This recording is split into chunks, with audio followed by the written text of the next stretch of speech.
महाभारत में एक एपिसोड है बहुत शानदार जो बहुत कुछ सिखाने के लिए है, और आप साथ लेके जाइए जितने लोग ऊपर बैठे हैं, जितने लोग नीचे बैठे हैं। महाभारत में एक एपिसोड हुआ कि उसमें एक मार्मिक टच है। हालांकि तो युद्ध हुआ तो दोनों तरफ से लोग मरे। 18 अक्षौणी सेना थी। 18 अक्षौणी। 18 अक्षौणी का मतलब, अब डिटेल में समझाने का मत बोलना कि एक अक्षौणी में कितने रथ होते हैं, कितने हाथी होते हैं, कितने घुड़सवार होते हैं, अब मत समझिए, मोटा मोटा समझिए। 18 अक्षौणी। 18 में 11 कौरवों के पास थी, 7 पांडवों के पास थी। मतलब पांडवों की सेना 7 अक्षौणी थी और कौरवों की सेना 11 थी। उनकी फालतू थी, कोई दिक्कत नहीं है। बहुत लोग मरे, करीब करीब 1 करोड़ लोग मरे महाभारत के युद्ध में। 1 करोड़ लोग उस जमाने के अंदर। पॉपुलेशन तब भी थी, हमको रोते रहते हैं 100 करोड़ हो गए, तब भी साला 1 करोड़। उसमें एक मार्मिक एपिसोड है। मार्मिक एपिसोड यह है कि अभिमन्यु वध उसका सबसे मार्मिक एपिसोड है कि अभिमन्यु को घेर के मारा गया।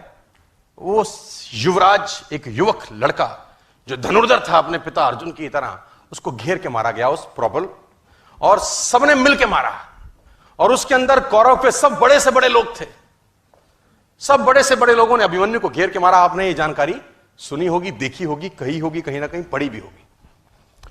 लेकिन उस पर्टिकुलर एपिसोड में जो विलन बना उसका नाम था जयद्रथ। उसने अभिमन्यु वध तो नहीं किया, लेकिन मरे हुए अभिमन्यु को लातों से मारा। जयद्रथ ने मरे हुए अभिमन्यु पे लात मारी। वध में शामिल नहीं था, लेकिन उसने मरे हुए अभिमन्यु को लात मारी। और इतिहास यह बोलता है कि जब अभिमन्यु वध हो रहा था तो अर्जुन अवेलेबल नहीं थे, वहां पर कहीं और गए थे, किसी और युद्ध में थे। लंबी कहानी, उस पर नहीं जाता, लेकिन जो story of moral of the story है वो समझाना चाहता। जब अर्जुन लौट के आए भगवान कृष्ण के साथ, तो उसको पता चला कि मेरे बेटे अभिमन्यु का वध हो गया। लेकिन उसको दुख इस बात का नहीं था कि मेरे बेटे का वध हुआ। बोला तो रण क्षेत्र में योद्धा तो वीरगति को प्राप्त होते ही हैं, लेकिन उसको दुख यह हुआ कि मरे हुए को जयद्रथ ने लातों से मारा। उसने अंजलि में पानी लिया और ओथ ली। शाम को पहुंचा था कि अगले दिन सूर्यास्त से पहले अगर जयद्रथ का वर्ण नहीं कर दूंगा तो अपने आप को जला डालूंगा, अग्नि में अपने शरीर को समर्पित कर दूंगा अगर अगले दिन सूर्यास्त से पहले जयद्रथ को नहीं मारा मैंने। अब जैसे ही उसने ये घोषणा करी, एक गोल रखा, एक टारगेट रखा, दोनों सेनाओं में हड़कंप मच गया। कौरव प्रसन्न हुए और पांडव उदास। कौरव इसलिए प्रसन्न हुए कि एक दिन बचाना है बस जयद्रथ को। अगर एक दिन बचा लिया, अर्जुन मरा, खेल समाप्त हो जाएगा, क्योंकि मेन प्लेयर यही है। मेन प्लेयर तो वही था ना। और पांडव इसलिए परेशान हुए कि ये क्या कर बैठा, एक दिन न ढूंढ सके तो क्या होगा। अर्जुन गया, और अर्जुन गया तो खेल गया। और धर्मयुद्ध था, तो शाम को संध्या के बाद जब सूर्यास्त हो जाता था तो युद्ध नहीं करते थे। अगले दिन जैसे ही सूर्य उदय हुआ, युद्ध की भेड़ी बजी, और उस भेनी के अंदर अर्जुन और कृष्ण ढूंढने लगे जयद्रथ को। और कौरव भी कोई छोटे मोटे तो थे नहीं, भगवानों से लड़ रहे थे, तो कुछ ना कुछ तो उनमें भी टैलेंट रहा होगा यार। उन्होंने जयद्रथ को छुपा लिया। उनका एक ही काम था कि सूर्यास्त से पहले जयद्रथ को छुपा लो बस।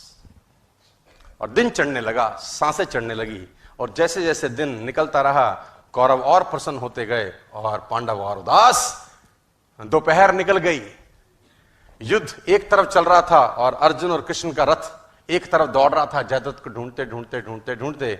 और आखिरकार वो समय आया जब सूर्यास्त होने को ही था और जयद्रथ अर्जुन को नहीं मिला। सब थक हार के बैठ गए। अर्जुन ने अपना गांडीव गिरा दिया और पांडवों ने भगवान कृष्ण की तरफ देखा और बोला, प्रभु अब तो तुम्हारा ही सहारा है, जयद्रथ नहीं है। भगवान ने बोला, कुछ नहीं, करता हूं। बोला, जयद्रथ कहां से लाओगे। भगवान ने जयद्रथ तो नहीं लाए। उन्होंने क्या किया, माया रची और बादलों को आदेश दिया, उन्होंने सूरज को ढक दिया।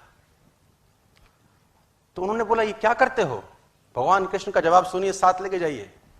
बोला, माहौल बनाता हूं। क्या बोले, विनिंग एटमॉस्फेयर। बोले, माहौल बनाता हूं। और जैसे ही बादल सूरज के सामने आए, सूरज छुप गया और उन नालायकों को लगा कि सूर्यास्त हो गया। बेवकूफ अपनी बेवकूफाना बातें बहुत जगह दिखा देते हैं। कहते हैं ना गधे के सर पे सींग नहीं होते, वो अपनी हरकतों से बताता है कि मैं गधा हूं। जैसे ही सूर्यास्त लगा, जो कि थुआ नहीं था, कौरवों ने जयद्रथ को आगे कर दिया। मन तो कर रहा है उनको ऐसी गाली दूं स्टेज पर, इस सालों घंटा 2 घंटा कौन सी चूल मच रही थी तुमको। लेकिन कहते हैं विनाश काले विपरीत बुद्धि। कौरवों ने जयद्रथ को आगे कर दिया। अर्जुन घुटनों के बल बैठा है, गांडीव उसका गिरा हुआ है, और जयद्रथ अर्जुन को देख के हंसने लगा और गालियां देने लगा।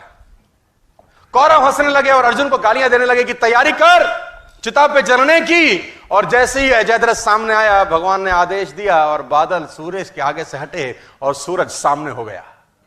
और जब सूरज सामने हो गया तो अर्जुन भौचक्का सा देखा, ये क्या है। उसने भगवान कृष्ण की तरफ देखा। भगवान कृष्ण ने बोला, देखता क्या है, जयद्रथ सामने है, उठा गांडीव और चला डाल। और अर्जुन ने गांडीव उठाया और तीर चलाया और जयद्रथ का सर धड़ से अलग कर दिया। जयद्रथ मारा गया। अब अर्जुन अगर ये सोचे कि मैंने मारा है तो ये सोच सकता है,